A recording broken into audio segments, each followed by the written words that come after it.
Hello students, आपका स्वागत है हमारे यूट्यूब चैनल करियर मेंटर पर। और आज मैं आया हूँ हिस्ट्री के एक नई वीडियो के साथ में, जिसमें मैं आपको पढ़ा रहा हूँ मुगल काल। और मुगल काल में जो पिछली वीडियो थी उसमें हमने पढ़ा था बाबर तक, और आज की इस वीडियो में हम पढ़ने जा रहे हैं हुमायूं से संबंधित क्वेश्चन जो एग्जाम में आते हैं। तो देखिए, आप इस वीडियो को आप शुरू से लेकर आखिरी तक देखना, और आप उस देखने के बाद आपको एक खुद ही अनुभव होगा कि ऐसा कोई क्वेश्चन नहीं होगा जो हुमायूं से एग्जाम में पूछा जाता हो और वो हमने यहाँ कवर ना किया हो। और आप देखो कि आपको याद भी हो जाएगा और बहुत इंटरेस्टिंग रहेगी ये क्लास। आप देखते जाइए बस इस क्लास को। तो देखिए, पहला इसमें लिखा हुआ हुमायूं। तो भैया हुमायूं की जो हुमायूं है वो 1530 से लेकर 1556 तक हुमायूं ने शासन किया है। ये वो समय है जब बाबर की मृत्यु हो चुकी है, और बाबर की मृत्यु के बाद में उसका जो उत्तराधिकारी हुमायूं है वो शासक बना है, यानी भारत का शासक बना है। देखिए, हमने पढ़ लिया था पिछली क्लास में कि भाई बाबर जो था, बाबर ने भारत में 4 साल तक रहा, 1526 से लेकर 1530 तक, और उसने 4 युद्ध लड़े भारत में। यानी वो युद्ध ही लड़ता रहा भारत में। भारतीय साम्राज्य को, जीते हुए साम्राज्य को संगठित करने का उसे अवसर ही नहीं मिला, क्योंकि वो तो हमेशा युद्धों में युद्धरत रहा। तो वो युद्धरत रहने के कारण से उसे कोई भी मौका नहीं मिला भारत में अपने संगठित राज्य को संगठित करने का। उसके बाद उसका पुत्र जो हुमायूं का, वो बाबर का जो पुत्र है हुमायूं, वो शासक बनता है। वो शासक बनता है 1530 में, 1556 में। और ये समय है जब क्योंकि बाबर ने 4 युद्ध लड़े हैं, और उसका जो आर्थिक स्थिति है साम्राज्य की, वो आर्थिक संकट से जूझ रहा है। तो यानी साम्राज्य आर्थिक संकट से जूझ रहा है। और दूसरी समस्या यह है कि हुमायूं के सामने कि बाबर की 3 पत्नियां थीं। तो जो बाबर की 3 पत्नियां हैं, उसमें आप देखो, यहां पर स्लाइड पर आप देख सकते हो, पढ़ लो आप इसको। तो इसमें लिखा है महम बेगम, जो कि हुमायूं की मां थी, गुलरुख बेगम जो कि अस्करी और कामरान की मां थी, और दिलदार बेगम जो कि हिंदाल की मां थी। यानी हम ये कह सकते हैं कि बाबर की 3 पत्नियां थी, और उन 3 पत्नियों में महम बेगम, गुलरुख बेगम और दिलदार बेगम, और उसके 4 बेटे थे, हुमायूं, अस्करी, कामरान और हिंदाल। तो आपने देखा भाई, और उसमें जो मुगल बादशाह यानी उत्तराधिकारी बना वो बड़ा बेटा हुमायूं बना। और हुमायूं के सामने अब कई सारी कठिनाइयां हैं। पिता की मृत्यु हो चुकी है, और मृत्यु होने के बाद में उसके सामने कुछ कठिनाइयां ये है कि भाई पिता ने तो 4 साल में 4 युद्ध लड़े, और चारों के सामने अब 4 युद्ध लड़ने के बाद में उसने अपने साम्राज्य को कभी संगठित नहीं किया, और उसका जो युद्ध लड़े उसने, उसके राजकोष पर भी बड़ा प्रतिकूल प्रभाव पड़ा। सारा राजकोष जो है खाली हो चुका है, और उसके सामने आर्थिक संकट से अब साम्राज्य जूझ रहा है। एक तो पैसे की दिक्कत है हुमायूं के सामने, दूसरी दिक्कत है भाई 4 भाई। बाबर जब मरा तो वो ये कहकर मरा अपने बेटे हुमायूं को कि भाई मेरे बाद में ना अपने भाइयों के साथ में उदारतापूर्ण व्यवहार करना, और साम्राज्य में से अपने भाइयों को भी हिस्सा देना। तो ठीक है। और देखिए, हुमायूं भी उस पर बड़ा खरा उतरा। तो मैंने लिखा है इसमें कि हुमायूं था परिवार प्रेमी। तो हुमायूं ऐसा खरा उतरा कि उसने अपने पिता की बात को सम्मान देते हुए वो अपने एक आज्ञाकारी पुत्र की भूमिका उसने निभाई। तो हुमायूं जो था आज्ञाकारी पुत्र था, उसने आज्ञाकारी पुत्र की भूमिका निभाई। अपने पिता की बात को उसने पूरा माना, और अपने भाइयों को उसने जागीर में से, अपनी बादशाहत में जो साम्राज्य था, साम्राज्य में से हिस्सा दिया। और देखिए उसने कैसे कैसे हिस्सा दिया। देखिए, तो भैया पहला भाई था उसका अस्करी। अस्करी को उसने उत्तर प्रदेश में संबल की जागीर दे दी, संबल की जागीर अस्करी को दी। हिंदाल को उसने राजस्थान में अलवर की जागीर दे दी। और बचा भैया उसका भाई कामरान। कामरान को उसने काबुल और कंधार की जागीर देकर संतुष्ट करने की कोशिश की, लेकिन कामरान भी बड़ा कमीना था। कामरान इतना कमीना था कि हुमायूं ने उसके साथ में अच्छा व्यवहार किया, उसे जागीर दे दी, लेकिन कामरान ने हमेशा उसके खिलाफ षड्यंत्र रचता था, हमेशा कोशिश करता रहता था षड्यंत्र रचने की। और इसके कारण से बड़ा परेशान किया कामरान ने हुमायूं को। तो इस तरह से उसने जागीर दी। भाई पिता क्योंकि कहकर मरे थे कि भाई ये बेटे भाइयों को भी बंटवारा करना, भाइयों को भी देना। तो वो तो हुमायूं तो एक आज्ञाकारी पुत्र था, लेकिन जो भाई थे, भाइयों ने बड़ा परेशान किया हुमायूं को। ये हमेशा जो भाई थे वो हुमायूं के खिलाफ हमेशा षड्यंत्र रचते रहते थे, और लेकिन हुमायूं इन्हें हमेशा क्षमा करता रहता था। तो वो भाइयों के प्रति उसने क्षमाशीलता की नीति को अपनाया। यानी भाइयों के प्रति क्या था, वो क्षमाशील था, और पिता के प्रति वो आज्ञाकारी पुत्र था। तो जबरदस्त था, परिवार का प्रेमी था, उसने भाइयों को जागीरें दी, भाइयों ने षड्यंत्र रचे, उसने माफ कर दिया सबको, फिर दोबारा से मतलब मना लेता था और दोबारा से वो लोग हमेशा उसने कभी उनको भाइयों को दंडित नहीं किया। ठीक है, देखिए दूसरा पॉइंट लिखा है साहसी और पराक्रमी। देखिए हुमायूं जो था ना, साहसी और पराक्रमी भी था। ऐसे एग्जाम्पल हमें देखने को मिलते हैं। जब हमने पूरा रिसर्च किया, हुमायूं को पढ़ने की कोशिश की, तो हमने देखा कि हुमायूं के जीवन में हुमायूं साहसी और पराक्रमी भी था। जैसे कुछ युद्ध है, अगर हम देखते हैं कि भाई इसके लिए हमें समझना ये होगा कि हुमायूं के प्रतिद्वंदी कौन थे। देखिए हुमायूं तो यहाँ पर आगरा में शासन करता था। अगर पूर्व की तरफ जाए तो यहाँ पर शेर शाह सूरी था, शेर शाह सूरी था जो उसका प्रतिद्वंदी था, यानी बिहार में और बंगाल में। इधर अगर हम पश्चिम की तरफ चले जाए तो यहां पर बहादुर शाह था, बहादुर शाह था गुजरात में, तो गुजरात में यह भी उसका प्रतिद्वंदी था। तो जिस तरह से हमने देखा कि शेरशाह सूरी को हुमायूं ने शेरशाह सूरी को दोराहा के युद्ध में 1532 में हराया और चुनार के किले के चारों तरफ घेरा डालकर हमेशा विवश कर दिया शेरशाह सूरी को, शेरशाह सूरी को विवश कर दिया चुनार के किले को खाली करने के लिए। और फिर शेरशाह सूरी ने कैसे अपने उसके सामने घुटने टेक दिए और मना लिया उसको कि भाई मुझे माफ कर दो, मुझे किला दे दो और मैं तुम्हारा स्वामी भक्त बना रहूंगा, तुम्हारे से हमेशा वफादारी करूंगा। तो इससे हमें साफ साफ दिखाई देता है कि हुमायूं जो है साहसी था और पराक्रमी था। और तो शेरशाह सूरी से उसने कैसे लोहा लिया शुरुआत के प्रारंभिक वर्षों में 1532 में। तो साहसी और पराक्रमी तो था, लेकिन उसके अंदर कुछ कमियां थी। जैसे वो अच्छा सेना नायक और प्रशासक नहीं था, क्योंकि उसके अंदर धैर्य की कमी थी, उसके अंदर दृढ़ संकल्प की कमी थी। तो इसके कारण से हम उसको आलोचना कर सकते हैं, लेकिन वैसे तो वो साहसी और पराक्रमी था। फिर हम ये देखते हैं कि गुजरात के राजा बहादुर शाह जफर से भी उसका युद्ध चलता था लगातार। उसने पीछे हटाने के लिए मजबूर कर दिया बहादुर शाह को। और बहादुर शाह ने, ये वही बहादुर शाह है जो गुजरात का शासक था, जिसने मालवा और राजस्थान को जीत लिया था। और बाद में उसने कैसे, हुमायूं ने उसका सामना किया, कैसे उसे पीछे हटने के लिए विवश कर दिया, कैसे उसे मालवा और राजस्थान को से खदेड़ दिया। तो हम कह सकते हैं कि हुमायूं साहसी और पराक्रमी था। ठीक है जी, तो चलते हैं नेक्स्ट। देखिए नेक्स्ट पॉइंट लिखा हुआ है धार्मिक सहिष्णुता के रूप में। यानी जो हुमायूं है, क्या वो धार्मिक सहिष्णु था और कैसा एग्जाम में क्वेश्चन आ सकता? तो जी हाँ, वो धार्मिक सहिष्णु था, वो धार्मिक रूप से उदार था। हम ये बोल सकते भाई उसके समय में जो उसके दरबारी थे, दरबारी केवल सुन्नी मुसलमान ही नहीं थे, शिया मुसलमान भी उसके दरबारी थे। जैसे हम बात करें तो भाई बैरम खान की बात करते हैं।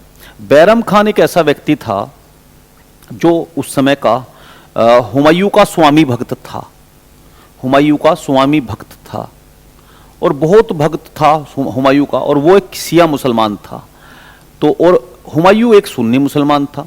तो जो शिया मुसलमान को अपने दरबार में रख रहा हो, उसे शासन का प्रमुख पद पर स्थापित उसने किया हो, तो हम कह सकते हैं कि हुमायूं धार्मिक सहिष्णु था, यानी धार्मिक रूप से उदार था। तो बैरम खां उसके दरबार में था जो कि शिया मुसलमान था। ठीक है, तो ये भी हो गया। तो इसके बाद देखते हैं हम साहित्य व कला प्रेमी। अगर हम साहित्य और कला प्रेमी के रूप में देखें तो भी हुमायूं को हम साहित्य और कला प्रेमी भी मान सकते हैं। जैसे देखिए, अगर हम बात करें साहित्य की बात करें तो हुमायूं स्वयं में विद्वान है, यानी वो अरबी जानता है, वो फारसी जानता है, वो तुर्की भाषा जानता है, कई भाषाओं का विद्वान है वो स्वयं में। तो वो विद्वान है स्वयं में भी। ठीक है, दूसरा कुछ ऐसे विद्वान हैं जो उसके दरबार में रहते हैं, जैसे खोंद मीर उसका दरबारी है, जैसे बियाजिद ये भी उसका दरबारी है। तो इस तरह से हम कह सकते हैं कि भाई वो साहित्य का प्रेमी है। और दूसरा कला प्रेमी की बात की जाए तो उसने दीन पनाह महल का निर्माण कराया, दीन पनाह नगर बसाया था उसने। तो अगर क्वेश्चन एग्जाम में आए, बताइए दिल्ली में दीन पनाह नगर किसने बसाया था? तो वो बसाया था हुमायूं ने। और इसको वो दूसरी राजधानी के रूप में, भाई पहली राजधानी तो उसकी आगरा थी ना, तो दूसरी राजधानी के रूप में उसका प्रयोग करना चाहता था दीन पनाह नगर का वो। और उसमें उसने एक पुस्तकालय बनवाया था, एक लाइब्रेरी बनवाई थी। तो उसके अंदर एक उसने पुस्तकालय बनवाया था, लाइब्रेरी बनवाई थी। और उस पुस्तकालय में ऐसी ऐसी दुर्लभ पुस्तकें थीं जो पूरे विश्व में कहीं नहीं मिलती थी। तो हम कह सकते हैं वो साहित्य प्रेमी था और वो कला प्रेमी भी था।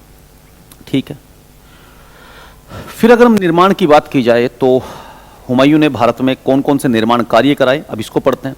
तो देखो, निर्माण कार्य की बात करें तो दीन पनाह महल में एक पुस्तकालय बनवाया था हुमायूं ने, और दीन पनाह जो नगर था वो दिल्ली में, ये भी हुमायूं ने ही बसवाया था। ठीक है, तो ये कवर हो गया। दरबारी प्रमुख चित्रकारों की बात करें, यानी हुमायूं के समय के प्रमुख दरबारी चित्रकार कौन थे, अगर हम ये बात करें तो देखिए, तो उसके समय के दो प्रमुख चित्रकार थे। कौन कौन से? मीर सैयद अली, एक तो था मीर सैयद अली, सैयद अली, और दूसरा कौन था सर? दूसरा था अब्दुल समद, ख्वाजा अब्दुल, ख्वाजा अब्दुल समद, ख्वाजा अब्दुल समद। तो ये दो नाम आप याद कर लेना। अगर आपके क्वेश्चन में पूछा जाए कि हुमायूं के समय के दो प्रमुख चित्रकारों के नाम बताइए, तो पहला कौन? मीर सैयद अली, और दूसरा कौन? ख्वाजा अब्दुल समद। तो आप अब्दुल समद का नाम याद कर लेना और दूसरा सैयद अली का। ठीक है, आगे पढ़ते हैं भैया। तो देखिए, ये नेक्स्ट स्लाइड पर लिखा हुआ है चारित्रिक दोष, यानी हुमायूं के अंदर कौन कौन से चारित्रिक दोष थे, यानी कि उसके चरित्र में कुछ खामियां थी। तो देखिए भैया, अगर हम पूरा हुमायूं को पढ़े और पढ़ने के बाद हम ये निचोड़ निकाल सकते हैं कि एक तो वो भोग विलासी प्रवृत्ति का था, भोग विलासी प्रवृत्ति का था। तो वो पहला तो भोग विलासी प्रवृत्ति का था, यानी उसने ऐसा समय भी व्यतीत किया जब वो अपने भोग विलास में लगा रहा, और जो उसके प्रतिद्वंदी थे, जैसे पूर्व की बात करें यानी बिहार की और बंगाल की बात करें, तो उसके प्रतिद्वंदी कौन था? शेरशाह सूरी। वो अपनी शक्तियां बढ़ाता रहा, उसने बंगाल पर अधिकार कर लिया, उसने बिहार पर पूरे अधिकार कर लिया और अपनी शक्ति को बढ़ा रहा था, और आगरा की तरफ वो बढ़ रहा था शक्ति को बढ़ाते हुए। ऐसे ही अगर हम गुजरात की बात करें तो गुजरात में बहादुर शाह उसका प्रमुख प्रतिद्वंदी है, और वो उसने गुजरात को पूरे को जीत लिया है। फिर वो मालवा पर उसने पूरा कब्जा कर लिया है, और वो राजस्थान के पूर्वी हिस्से को उसने पूरे पर अधिकार कर लिया है। और वो उस समय हम देखते हैं कि हुमायूं को पता ही नहीं कुछ भी, हुमायूं अपना भोग विलास प्रवृत्ति में विलीन है, तो उसका भोग विलासी प्रवृत्ति का था। फिर दूसरा था ए दूरदर्शी। वो दूरदर्शी नहीं था, ए दूरदर्शी, यानी उसको पता ही नहीं दुनिया में चल क्या रहा है। ए दूरदर्शी था, उसको राजनीतिक ए दूरदर्शिता उसके अंदर थी। अच्छा सेना नायक नहीं था, तो भाई अच्छा सेना नायक भी नहीं था, सेना नायक। वह प्रशासक नहीं था, तो ये भी वह प्रशासक नहीं था, तो ये भी उसके चारित्रिक दोष है। और ये भी कहा जाता है, एक इंपॉर्टेंट पॉइंट बता रहा हूं मैं आपको, ये भी कहा जाता है कि हुमायूं जो है वो अफीम का लती था, यानी अफीम जो है वो अफीम का व्यसनी था, यानी ये भी बोला जाता है कि वो अफीम का व्यसनी था, अफीम लेता था। तो ये कुछ के चारित्रिक दोष हुए। और उसके अंदर दृढ़ संकल्प की कमी थी, वो एक काम, धैर्य की कमी थी। तो ये सब उसके चारित्रिक दोष हैं, और इनमें अफीम वाला पॉइंट आप याद कर लेना कि अफीम का व्यसनी था। यानी अगर ये पूछा जाए कौन सा मुगल बादशाह अफीम का व्यसनी था, तो उसका आंसर होगा हुमायूं। हुमायूं अफीम का व्यसनी था, अफीम लेता था। ठीक है जी, तो बच्चों नेक्स्ट में पढ़ते हैं। हुमायूं का ज्योतिष में विश्वास, ये भी जबरदस्त क्वेश्चन है, एग्जाम में पूछा जाता है कि कौन सा ऐसा मुगल बादशाह था जिसे ज्योतिष में विश्वास था, और सप्ताह के अलग अलग दिन अलग अलग दिनों में अलग अलग रंग के कपड़े के वस्त्र धारण करता था, यानी जैसे शनिवार को काले पहनता था, रविवार को लाल पहनता था, सोमवार को पीले पहनता था। तो ऐसे अलग अलग रंगों के कपड़े पहनता था ज्योतिष के अनुसार। यानी हम ये बोल सकते हैं किस मुगल बादशाह को ज्योतिष में विश्वास था, तो वो हुमायूं था जी। हुमायूं को ज्योतिष में विश्वास था, तो ये भी हमने पढ़ लिया। ठीक है, नेक्स्ट पढ़ते हैं। तो भैया नेक्स्ट स्लाइड पर क्या लिखा हुआ? मीना बाजार की शुरुआत। किस मुगल बादशाह ने मीना बाजार की शुरुआत की थी? तो आगरा में मीना बाजार की शुरुआत जो हुई थी वो हुमायूं के समय में हुई थी। ठीक है, तो ये मीना बाजार क्या हुआ करता था? इसमें सरकारी जो कर्मचारी लोग थे, सरकारी कर्मचारियों की पत्नियां तो लगाती थी बाजार, पत्नियां बाजार लगाती थी और खरीदारी करते थे राज से। ये जो रॉयल फैमिलीज होती थी, यानी जो बादशाहों के परिवार थे या अमीर लोगों के परिवार थे, रॉयल फैमिलीज थी, वो करती थी खरीदारी। खरीदारी कौन करते थे? खरीदारी करती थी रॉयल फैमिलीज, यानी सरकारी कर्मचारियों की महिलाएं तो लगाती थी बाजार, और खरीदारी करती थी सरकारी कर्मचारी की, खरीदारी करते थे रॉयल फैमिलीज। ठीक है, तो ये मीना बाजार की शुरुआत किसके समय में हुई थी? अगर ऐसा एग्जाम में क्वेश्चन पूछा जाए तो उसका आंसर है हुमायूं। ठीक है जी, याद कर लेना बच्चों इसको। फिर है हुमायूं नामा। देखिए हुमायूं नामा एक पुस्तक है जो हुमायूं के जीवन पर लिखी हुई है। और ये पुस्तक लिखी किसने है? तो ये उसकी बहन ने लिखी, गुलबदन बेगम, यानी गुलबदन बेगम। याद कर लेना, बहुत ही इंपॉर्टेंट और बहुत ही बार एग्जाम में आया हुआ है क्वेश्चन, एसएससी में बहुत बार पूछा गया है, बहुत इंपॉर्टेंट है कि हुमायूं नामा पुस्तक की लेखक कौन है। हुमायूं नामा पुस्तक लिखी गई है अपने भाई हुमायूं पर लिखी, उसकी बहन गुलबदन बेगम ने लिखी थी। तो हुमायूं नामा जो पुस्तक है वो हुमायूं के जीवन के बारे में, उसमें घटनाओं का वर्णन है और वो लिखी है उसकी बहन गुलबदन बेगम ने। ठीक है, इंपॉर्टेंट क्वेश्चन है, इसको आप नोट डाउन कर लेना। फिर देखिए हुमायूं का मकबरा, बहुत ही जबरदस्त क्वेश्चन है जो एग्जाम में पूछा जाता है और हुमायूं से पूछा जाता है, तो वो है हुमायूं का मकबरा। देखिए हुमायूं का मकबरा कहां पर है? ये हुमायूं का मकबरा है दिल्ली में स्थित है जी, मथुरा रोड पर स्थित है। यानी जो हुमायूं ने नगर बसाया था, दीनपनाह महल, दीनपनाह नगर, तो दीनपनाह नगर के पास स्थित है, दीनपनाह नगर के पास स्थित है। ये जो हुमायूं का मकबरा है, इसका निर्माण कब हुआ? तो ये मकबरा है और इसका निर्माण हुआ था 1570 में। इसको कराया किसने था, निर्माण कराया किसने, अगर ये पूछा जाए तो निर्माण कराया था हुमायूं की पत्नी, जिसका नाम है बेगा बेगम। पत्नी का नाम क्या है? बेगा बेगम। और उसका एक दूसरा नाम भी है हाजी बेगम। तो ये हाजी बेगम ने इसका निर्माण कराया था, यानी हाजी बेगम भी उसे कहते थे। ये हुमायूं की पत्नी ने, यानी अकबर की सौतेली मां ने, हाजी बेगम ने इसको बनवाया था। अब इसका वास्तुकार कौन था भाई, बनाया किसने, डिजाइन किसने तैयार करा था? वास्तुकार। तो वास्तुकार का नाम है मीरक मिर्जा ग्यास बेग। मीरक मिर्जा ग्यास बेग। तो ग्यास बेग कैसे बना हुआ है? तो ये चार बाग पद्धति से निर्मित है, चार बाग पद्धति द्वारा निर्मित है। और ये जो हुमायूं नामा है ये ताजमहल का अग्रगामी है, ताजमहल का अग्रगामी। अगर ऐसा एग्जाम में क्वेश्चन पूछा जाए ना कि दिल्ली की कौन सी इमारत है जो, या भारत की कौन सी इमारत है जो ताजमहल का अग्रगामी है, अग्रगामी का मतलब होता है पहले निर्मित हुआ, और यानी उसे देखकर नकल हुई किसकी भाई, उसे देख के हुमायूं के मकबरे को देखकर ताजमहल बनाया गया। यानी अगर ऐसा क्वेश्चन पूछा जाए तो आप समझ लेना भाई ताजमहल का अग्रगामी कौन है, ताजमहल बाद में इसे देखकर बना। ठीक है, और एक बात और खासियत है हुमायूं के मकबरे की कि हुमायूं का मकबरा सबसे अधिक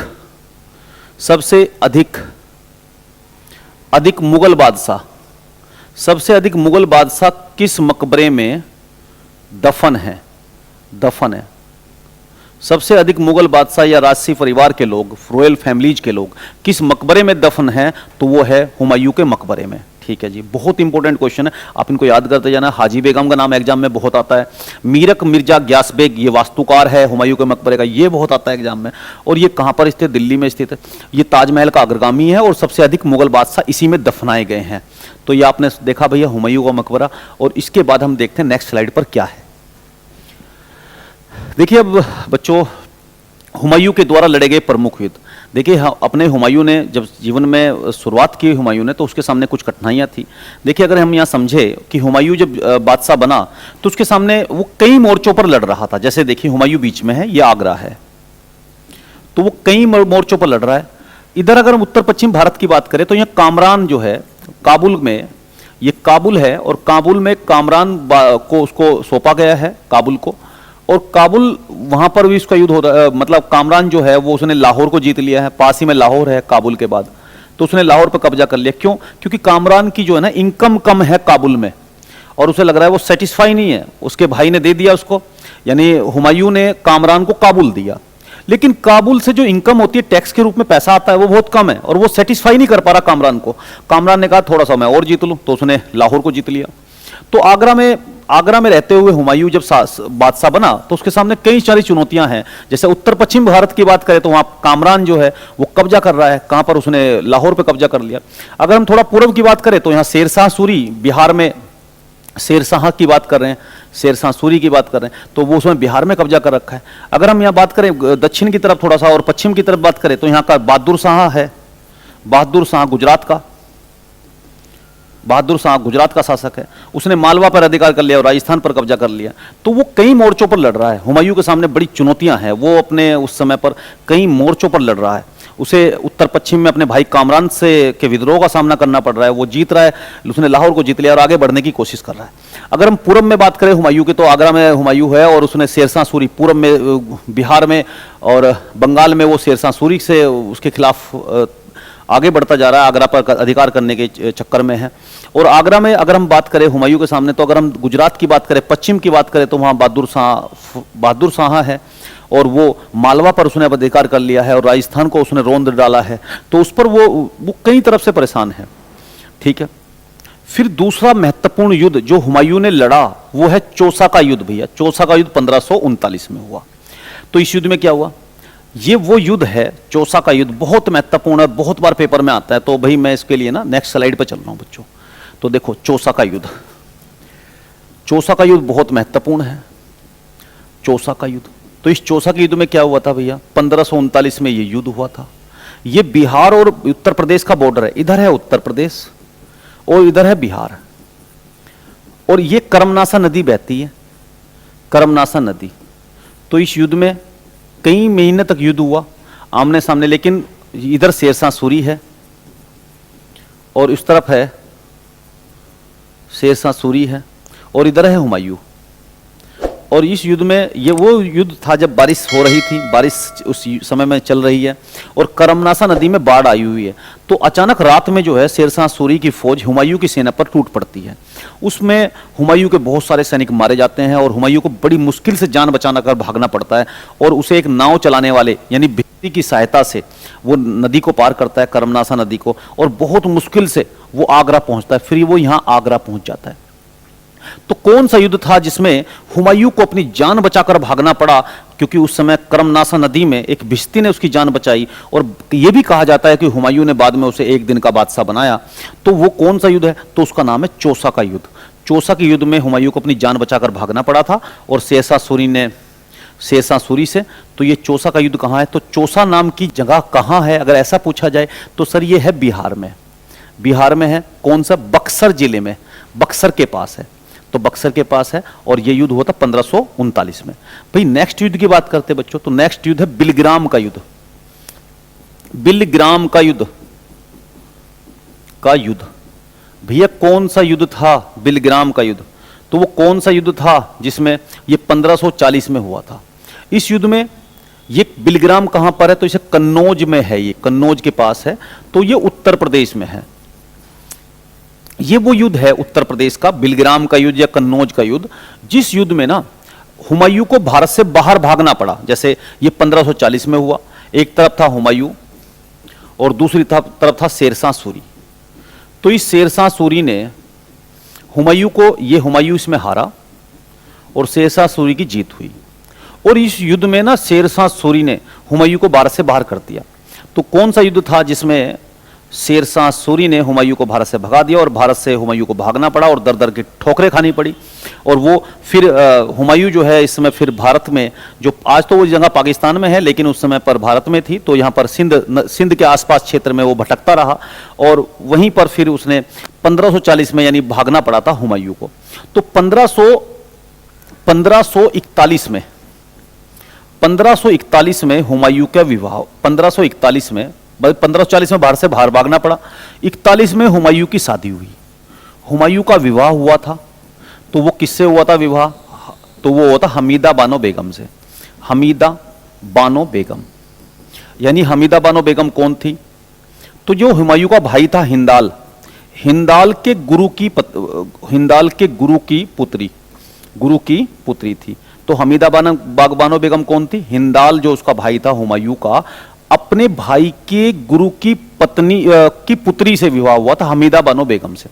और हमीदा बानो बेगम जो थी वो उसकी प्रिय पत्नी थी और उसी से आगे चलकर अकबर का जन्म हुआ 1542 में राणा वीरसाल के महल में।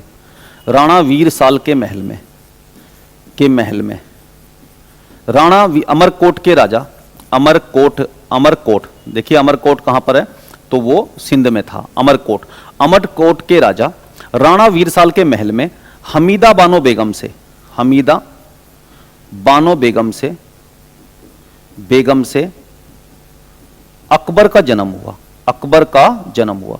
अगर ऐसा क्वेश्चन पूछा जाए, जन्म हुआ, कि बताओ हुमायूं का विवाह कब हुआ, तो हुमायूं का विवाह हुआ था 1541 में। किसके साथ हुआ था जी, तो वो हुआ था अपने भाई हिंदाल के गुरु की पुत्री से, यानी नाम क्या था, हमीदा बानो बेगम से। और फिर अगले साल 1542 में हमीदा बानो बेगम से ही से ही अकबर का जन्म होता है। अकबर का जन्म होता है अमरकोट में, जो कि राजस्थान था उस समय का, और उसके राणा वीरसाल के महल में जन्म होता है उसका।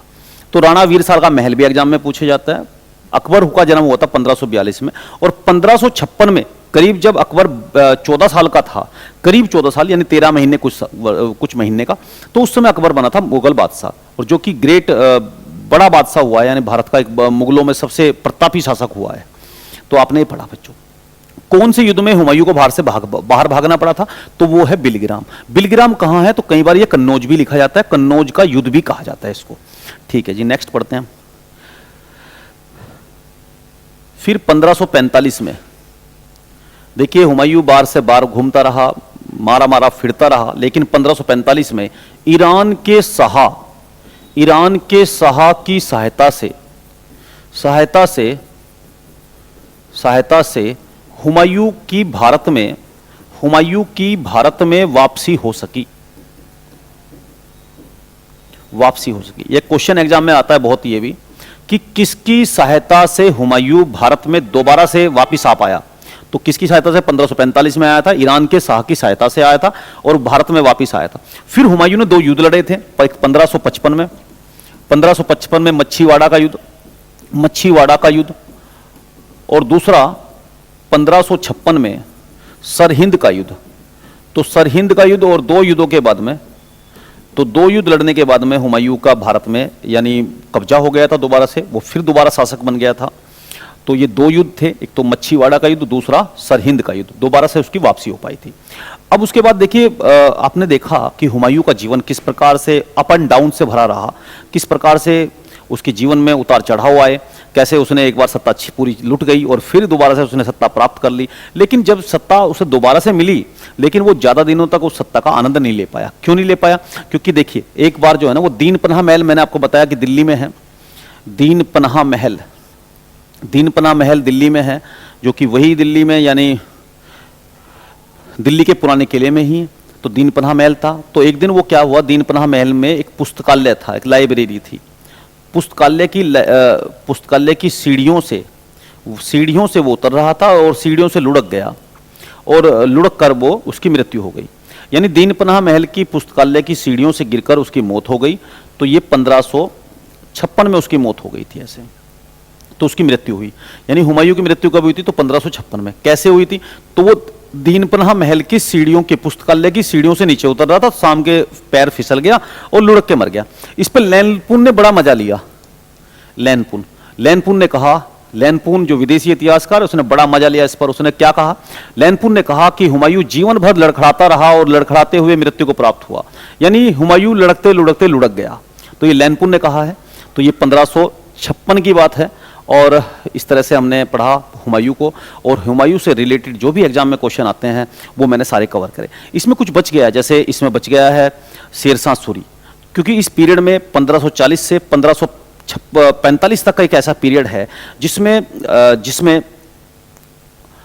शेरशाह सूरी भी होगा। शेरशाह सूरी ने भी शासन किया है, तो उसे बोलते हैं दूसरा अफगान साम्राज्य, और उसके बारे में भी हम नेक्स्ट वीडियो में पढ़ेंगे। तो भाई कैसे कैसे उन्होंने शासन किया और उस समय की क्या प्रमुख उपलब्धियां रही हैं और क्या एग्जाम में क्वेश्चन आते हैं, उनको भी हम कवर करेंगे। लेकिन जो मैंने इस वीडियो में बताया, इस वीडियो में मैंने आपको कवर किया है हुमायूं और हुमायूं के महत्वपूर्ण क्वेश्चन। देखिए, अगर दोबारा से एक बार मैं रिव्यू करूं, तो यहां पर मैं एक बार देखता हूं कि